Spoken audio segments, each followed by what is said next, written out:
जय हिंद साथियों। मैं आशीष कुमार आज आप लोग के सामने एक ऐसा वीडियो लेकर आया हूँ जिसका हर भारतीय का बेसब्री से इंतजार रहता है। इस वीडियो में हम जानेंगे जिसने भारतीय संस्कृति को एक फर्श से लेकर अर्श तक पहुँचाया और आज उसकी बदौलत हम सब अपने देश की संस्कृति का गौरव पूरे विश्व में मनाते हैं और उसके परचम को पहचानते हैं। जी हाँ, हम बात कर रहे हैं देश को महान संस्कृति दिलाने वाले स्वामी विवेकानंद। क्या अजब बात है, स्वामी विवेकानंद जिसकी पराकाष्ठा देश में नहीं बल्कि पूरे विश्व में चमकती हो। बचपन से बड़े विलक्षण बुद्धि के तेज शार्प माइंड स्वामी विवेकानंद का इनका जन्म 12 जनवरी 1863 को कलकत्ता में हुआ और इनके बचपन का नाम देखा जाए तो नरेंद्र नाथ दत्त या इन्हें वीरेश्वर भी कहते थे। बचपन में इन्हें वीरेश्वर भी कहते थे। इनके पिताजी थे विश्वनाथ दत्त, माता भुवनेश्वरी देवी। और पले बढ़े बचपन से भगवान के लिए बहुत खोजी बने थे। अर्थात 12-13 साल की उम्र में हमेशा इनके मन में एक सवाल पैदा होता था कि इस पृथ्वी में भगवान है या नहीं। हमेशा भगवान खोजते थे, परमात्मा खोजते थे। जिसके पास जाते थे यही क्वेश्चन रखते थे कि सर ईश्वर है या नहीं, अगर है तो कहाँ है।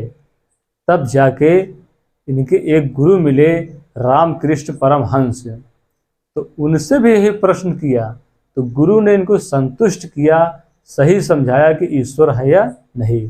तो गुरु जी से संतुष्ट होकर इन्हें काफ़ी संतोष हुआ कि रियल में इस संसार में ईश्वर है और ईश्वर दिखता नहीं है बल्कि आत्म रूप से एक महसूस होता है। तो अपने गुरु से आज्ञा पाकर आश्रम में बेलूर मठ में रहने लगे और ईश्वर भक्ति भजन में लीन हो गए और घर से एक संन्यास रूपी जीवन धारण कर कर सत्य की खोज में बढ़ने लगे। संन्यास, आप सोचते होंगे संन्यास का मतलब ये नहीं कि आप घर से झोला लाठी लेकर निकल जाएं, जंगल जंगल भटकें। संन्यास उसे नहीं, संन्यास का मतलब वो कहता हो, संन्यास का मतलब वो होता है कि आप अपने लक्ष्य की ओर आगे बढ़ें। जब तक आपका लक्ष्य प्राप्त न हो जाए तब तक आप सन्यासी नहीं हैं। आप जिस लक्ष्य के लिए आप तैयारी करते हैं, मेहनत करते हैं, इधर उधर भटकते हैं, संघर्ष करते हैं, वही है सन्यास। लोग अक्सर होता क्या है, सन्यास का मतलब ये समझते हैं कि आप जाकर किसी मंदिर में बैठ जाओ, जंगल में बैठ जाओ, पहाड़ों पर जाकर बैठ जाओ। सन्यास का अर्थ नहीं है, वो तो एक माध्यम होता है इनका अपना इंसान का रहने का, वहाँ पे जाने का। असली अर्थ होता है सन्यास का कि आप अपने लक्ष्य की ओर आगे बढ़ें। गुरु के पास गए, काफ़ी ज्ञान बुद्धि सीखे, भजन कीर्तन में मस्त रहते थे, काफ़ी अच्छा ईश्वर में बैठते थे। बात आई 1893 की बात है। अमेरिका के शिकागो में विश्व धर्म सम्मेलन का आयोजन हो रहा था। उसमें भारत देश का भी नाम आया, किंतु भारत देश से कोई तैयार नहीं हुआ उसमें जाने के लिए। तो इनके गुरु जो कि परमहंस रामकृष्ण परमहंस थे, उन्होंने कहा कि स्वामी विवेकानंद, कहा कि स्वामी विवेकानंद तुम विश्व धर्म सम्मेलन में जाओ। विवेकानंद कहा गुरुजी हमें इसके बारे में जानकारी नहीं है कि मैं वहाँ जाकर कुछ बता सकूं। तब गुरु ने काफ़ी समझाया, इनको बताया कि तुम वहाँ जाओ, तुम्हारे जैसा प्रखर बुद्धि का इस देश में नहीं है, तुम ही जाकर अपने देश की लाज मान सम्मान बचा सकते हो। लोगों के काफ़ी आर्थिक सहयोग, सामाजिक सहयोग से विवेकानंद शिकागो अमेरिका के लिए रवाना हो गए। वहाँ गए, काफ़ी लोग मिले, काफ़ी लोग से बैठे। तो जॉन हेनरी राइट्स के पास वहाँ जब पहुँचे तो वहाँ पर उनसे मिले पहली बार और आगे जहाँ पर धर्म सम्मेलन होना था वहाँ के लिए आगे बढ़े। और जब वहाँ गए तो जब इनको काफ़ी देश के वहाँ जो शिकागो में विश्व धर्म सम्मेलन हो रहा था, कई देश के धर्म गुरु, प्रकांड विद्वान, पंडित आए हुए थे। सभी अपने देश की प्रशंसा, संस्कृति व अपने देश की बड़ाई के बारे में बोले। जब स्वामी विवेकानंद की बात आई तो इन्होंने सबसे पहले उठे, सबको प्रणाम किया और सबसे पहले इन्होंने अपना संबोधन शुरू किया, मेरे प्रिय भाई और बहनों। ये बड़ा सुंदर वाक्य है, मेरे प्रिय भाई और बहनों। जब इतना शब्द बोले तो सभी लोग बहुत खुश हो गए, क्योंकि जो भी बोले थे सब लोग ऐसा शब्द प्रयोग नहीं करते थे। मेरे प्रिय भाई और बहनों बोलकर अपने देश की संस्कृति को उन्होंने बढ़ाया कि हिंदुस्तान की संस्कृति, धर्म, प्रकाष्ठा सिर्फ हिंदुस्तान में नहीं पूरे विश्व में चमकती है। हर कोई हिंदुस्तान में सीखने आता है। बड़े बड़े चीनी, बौद्ध, ईरानियाँ, फारसी जो भी प्राचीन से लेकर हिंदुस्तान में ज्ञान सीखने के लिए आए हैं। आज हिंदुस्तान सिर्फ एक मजहब के रूप में नहीं बल्कि एक धर्म, ज्ञान, विद्या आदि के लिए इसका केंद्र माना जाता है। हिंदुस्तान से लोग ज्ञान सीखकर पूरे विश्व में प्रचार प्रसार करते हैं।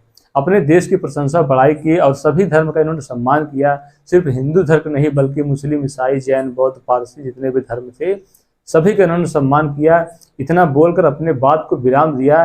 इतने में सभी लोग खुश होकर अमेरिका वासी जितने थे इनकी तालियों से स्वागत की, बहुत प्रशंसा की।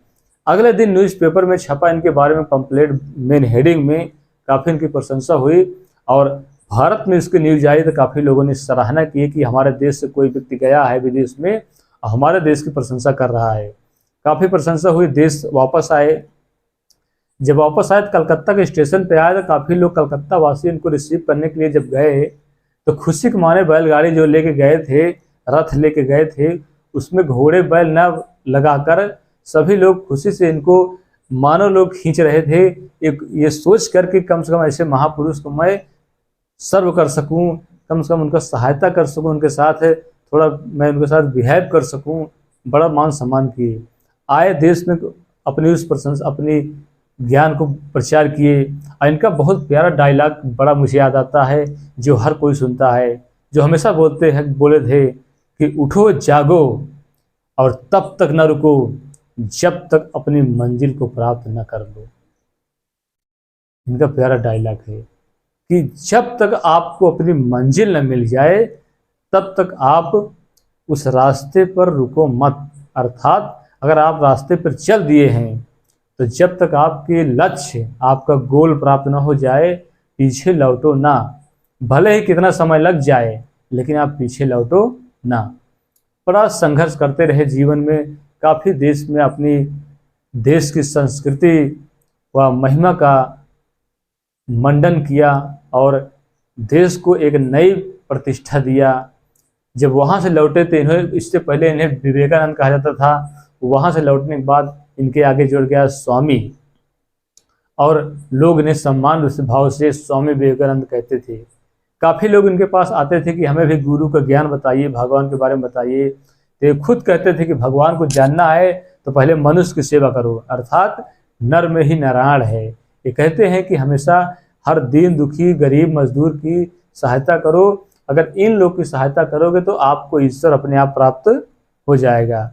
काफ़ी संघर्षमय तपस्या प्रार्थना करते रहे और अंततः 4 जुलाई 1904 को बेलूर मठ जो कि कलकत्ता में था, वहीं पर प्रार्थना करते हुए इनका निधन हो गया। ऐसे मानव को जब निधन हो गया तो पूरा देश, पूरा कलकत्ता वासी शोक में डूब गया, क्योंकि एक ईश्वर का अवतार माने जाते हैं। और ऐसे महामानव को जो कि धरती, भारत जैसी धरती पर जन्म लिए। साथियों, भारत एक ऐसा देश है, दुनिया में आपने सुना होगा कि दुनिया में कोई महान काम करता है तो लोग उसे साइंटिस्ट का दर्जा देते हैं, वैज्ञानिक, इंजीनियरिंग का दर्जा देते हैं, एक अच्छा वक्ता, प्रोफेसर का दर्जा देते हैं। लेकिन हमारा हिंदुस्तान एक ऐसा देश है, जब यहाँ कोई इंसान सफल हो जाता है तो यहाँ उसे भगवान का दर्जा देते हैं। हिंदुस्तान एक ऐसा देश है जहाँ इंसान भगवत्ता को ग्रहण करता है। हिंदुस्तान में इंसान चाहे तो भगवान बन सकता है। अब भगवान का जो दर्जा जिसको मिल जाए तो भगवान तो अमर है, उसकी पूजा तो हमेशा सदियों युगों युग तक होती रहेगी। तो ऐसे मानव स्वामी विवेकानंद को मैं सत सत नमन करता हूँ और हमेशा अपने हृदय में इनके लिए स्नेह प्रेम और इनकी प्रार्थना करता रहूँगा। तो आज के लिए शॉर्ट वीडियो बस इतना ही। अगले वीडियो में मैं फिर आप लोग के सामने एक नया वीडियो लेके आऊँगा। अगर हमारा इस संक्षिप्त वीडियो अच्छा लगे तो अपने मित्रों को भी बताइए और सब्सक्राइब करिए, ताकि अगला मैं अगर वीडियो डालूँ तो उनको भी प्राप्त हो सके। और आज के लिए बस इतना ही। नमस्कार, जय हिंद साथियों।